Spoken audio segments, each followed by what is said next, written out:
तुमचं आयुष्य चुकीचं आहे हे एका दिवसात कळत नाही.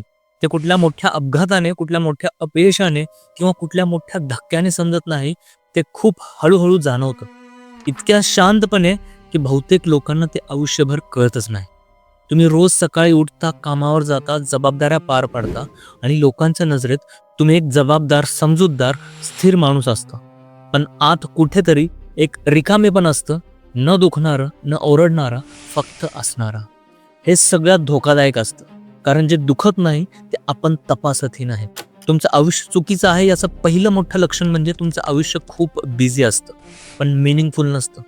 तुमच्याकडे वेळ नसतो, पण तुम्ही नेमकं कशासाठी धावताय याचं उत्तरही नसतं. दिवस जातात, आठवडे जातात, वर्ष जातात आणि एक दिवस तुम्हाला जाणवतं की मी खूप काही केलं, पण माझं काहीच झालं नाही. तुम्ही थकलेलं असता, पण कामामुळे नाही, तर निर्णय न घेतल्यामुळे.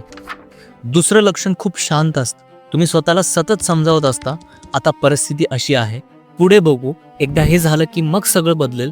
पण प्रत्येक टप्प्यानंतर एक नवीन कारण तयार होतं आणि बदल पुन्हा पुढे ढकलला जातो. आणि लक्षातही येत नाही की आयुष्य ढकललं जात नाही, ते संपत चाललेलं असतं.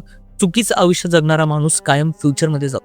आज नाही उद्या, आता नाही नंतर, पण उद्या कधीच येत नाही, कारण उद्या येण्याआधी आज संपत. तुमचं आयुष्य चुकीचं आहे याचं तिसरं लक्षण म्हणजे तुम्हाला शांत वेळ घाबरवतो. तुम्ही एकटे बसू शकत नाही. शांत बसलात तर मनात प्रश्न येतात, मी इथे का आहे? मी हेच आयुष्य जगण्यासाठी जन्म घेतला आहे का? म्हणून तुम्ही स्वतःला सतत डिस्ट्रॅक्ट ठेवता. फोन, सोशल मीडिया, काम, लोक, आवाज. कारण शांततेत सत्य दिसत नाही आणि सत्य पाहण्याची तयारी नसते. चौथं लक्षण खूप सूक्ष्म असतं. तुम्ही इतर लोकांचं आयुष्य पाहून जास्त रिॲक्ट करता. कुणाचं यश पाहून अस्वस्थ होता, कुणाचं स्वातंत्र्य पाहून जळजळ होते. कारण आत कुठेतरी तुम्हाला माहिती असतं की मीही वेगळं जगू शकतो, पण तुम्ही तो विचार लगेच दाबता. कारण तो विचार ऐकला तर बदल करावा लागेल, आणि बदल म्हणजे धोका. चुकीचं आयुष्य जगणारा माणूस धोका टाळतो. तो सुरक्षिततेला चिकटून राहतो. सुरक्षित नोकरी, सुरक्षित निर्णय, सुरक्षित विचार.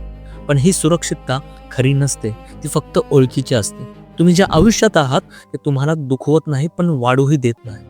तुमचं आयुष्य चुकीचं आहे याचं पाचवं अजून एक लक्षण म्हणजे तुम्ही स्वतःला खूप कमी प्रश्न विचारता. तुम्ही विचार करता कसं चाललंय, पण कशासाठी चाललंय हा प्रश्न विचारत नाही. तुम्ही जगता पण जाणीवपूर्वक नाही. दिवस काढता पण आयुष्य घडवत नाही.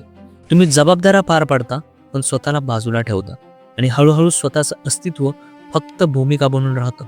कुणाचा मुलगा, कुणाचा कर्मचारी, कुणाचा नवरा, कुणाचा मित्र. पण तुम्ही कोण आहात याचं उत्तरच हरवतं. चुकीचं आयुष्य जगणारा माणूस हा स्वतःला खूप उशिरा ओळखतो. कधी कधी तर कधीच नाही, कारण तो कायम लोक काय म्हणतील यावर जगतो. समाजाला योग्य वाटेल असं करतो, आई वडिलांना सुरक्षित वाटेल असं करतो, पण स्वतःला काय वाटतं याकडे तो दुर्लक्ष करतो. आणि मग एक दिवस अचानक आरशात पाहिल्यावर जाणवतं की चेहरा ओळखीचा आहे, पण डोळ्यातली चमक गायब आहे. तुम्ही हसता पण आतून हसू येत नाही. तुम्ही यशस्वी दिसता पण समाधान नसतं. हे सगळं चुकीचं आयुष्य जगण्याचा परिणाम असतो. सगळ्यात मोठी चूक म्हणजे तुम्हाला वाटतं की सगळ्यांचंच आयुष्य असंच असतं. नाही, सगळ्यांचं नसतं, पण बहुतेक लोक तसं जगतात. कारण सत्य स्वीकारणं कठीण असतं. सत्य हे असतं की आयुष्य चुकीचं आहे हे कळणं हा शेवट नाही, ही सुरुवात आहे. ज्या दिवशी तुम्ही प्रामाणिकपणे स्वतःला मान्य करता की मी समाधानी नाही, त्या दिवशी आयुष्य लगेच बदलत नाही, पण दिशा बदलते. आणि दिशा बदलली की वेळेसोबत आयुष्यही बदलतंच.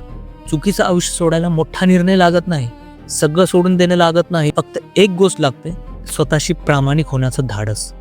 मी जे जगतोय ते माझं नाही हे मान्य करणं. हे मान्य केल्यावरच तुम्ही पहिल्यांदा खऱ्या अर्थाने जिवंत होता, कारण त्याआधी तुम्ही फक्त निभावत असता. आणि लक्षात ठेवा, आयुष्य निभावण्यासाठी नाही दिलं जात, ते जगण्यासाठी दिलं जात. जर हे शब्द ऐकताना तुम्हाला थोडीशी अस्वस्थता वाटली असेल तर घाबरू नका. हे भीती नाही, हा तुमचा आतला आवाज आहे, जो अजून जिवंत आहे.